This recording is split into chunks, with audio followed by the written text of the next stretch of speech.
How's it going, everybody? Welcome back to Elvis Junction Reviews. Today we have another locomotive to look at. We are looking at an Atlas Master Silver Series Conrail GP40-2, the Conrail quality logo, road number 3317. I realized you couldn't see it there. Sorry about that. But anyway, there is our locomotive safely in its shell. Let's get right into it. I hope everybody's having a good day today.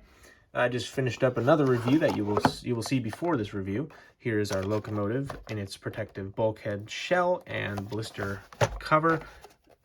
We have inside this box, we have our registration along with the diagram right there. Let's take that registration and put it over here to the side. And let's look at our pop-up diagram, our exploded diagram here. There is our engine compartment. Oh, this is just, so this is the underside of the locomotive, which includes the die-cast frame of the locomotive there, along with our fuel tank and air tanks right there.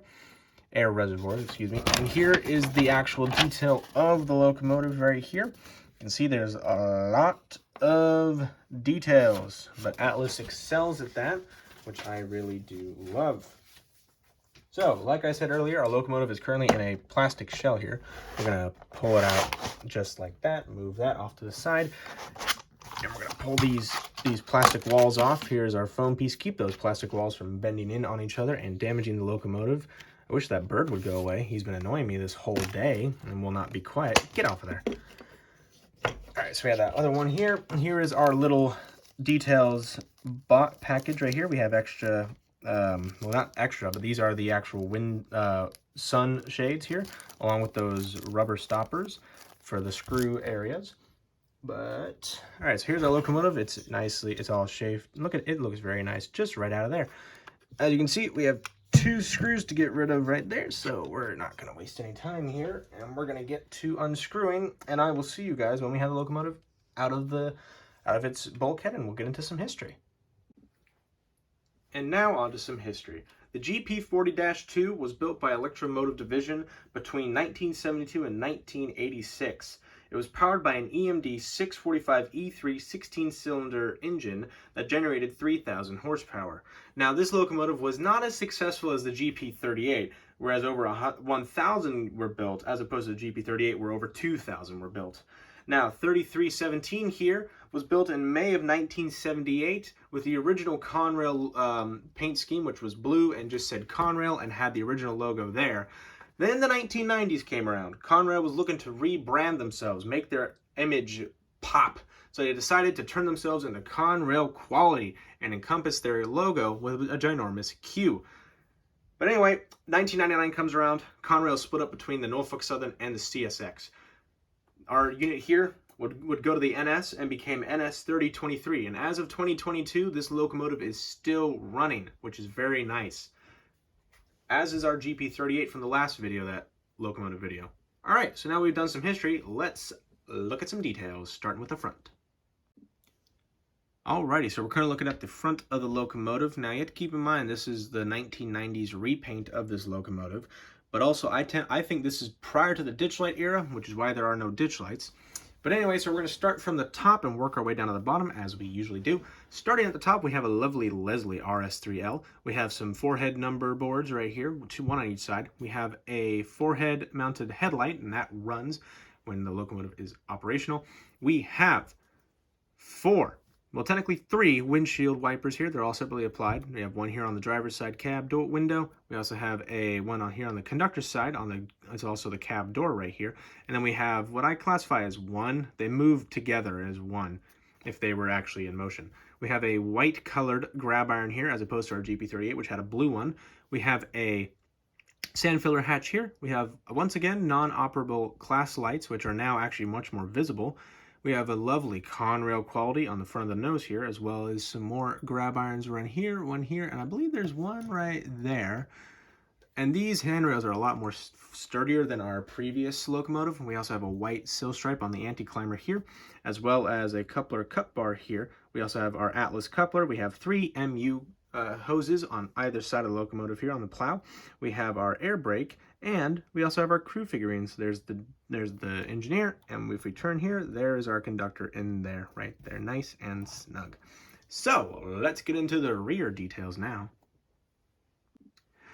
you have to keep in mind that the GP38 and the GP40 were built in roughly around the same time period, and most Jeeps after the GP20 looked pretty much the same, starting with the GP35, in the back that is. So we're looking at the back here. From the top here is our sand filler hatch, along with a full-sized grab iron here that works from one side to the other. We have grab irons that work from the top all the way down to the walkway here.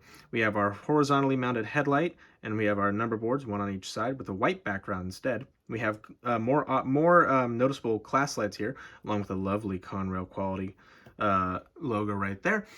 We have a step stool or step side, whatever you want to call these, which would you could access the other locomotive without falling into the little cavern. Working our way down, we have no snowplow here, I believe. No, we do not. We have some MU hoses right here, 3 on each side. Once again, we have our air brake hose, and we have our Atlas coupler, along with a coupler, cut bar, and some walkway grabbers. Okay, let's move on to the side. If you were to line up the GP38 and the GP40 side by side, you would immediately see 3 visible differences in each locomotive. First of all, the GP40 has a much larger fuel tank. There's one exhaust port as opposed to 2 and next to the dynamic brake fans, and there's an extra radiator here. Now, anyway, we're gonna look at the side of details now here on the side of the locomotive. Right off the bat here, you can see our brake lever here for the locomotive. It's basically a big parking brake.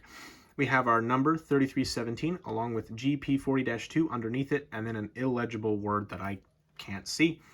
Down here is it's not down, but right behind the cab is our air intake. I believe that's an air intake. Please let me know if I'm wrong. That apparently is not sitting on there properly. So there's a problem. That is a bit loose, which is not good. We have our lovely Conrail quality right here, along with the original Conrail logo encompassed by a ginormous Q. There's another Q quality logo sorry, that is my hand. There, it is right down there. I think you can see that. Yes, you can. We have our bell right here. There's also some details on the fuel hatch. Here's our dynamic radiator fan here. And I'm actually going to flip the locomotive right like that, so you can see there are fans in there, which is really nice. But this is our dynamic brake area here. The engine is below it, hence the exhaust right here. So, let us go into my final thoughts about the locomotive. So comparing this to my GP38, I prefer this locomotive over the GP38 because I feel like it has a little bit more in the way of detail, and I'm not exactly sure how to explain why. But anyway, I got this locomotive off of Lombard Hobbies for around $125 as well. I've already explained why I love Lombard in the GP38 video, so if you want to hear me explain that, go check out that video. But anyway, thank you very much for watching, guys, and if you enjoyed, please hit that like button and also subscribe if you have not, and I will see you in the next video. Bye for now.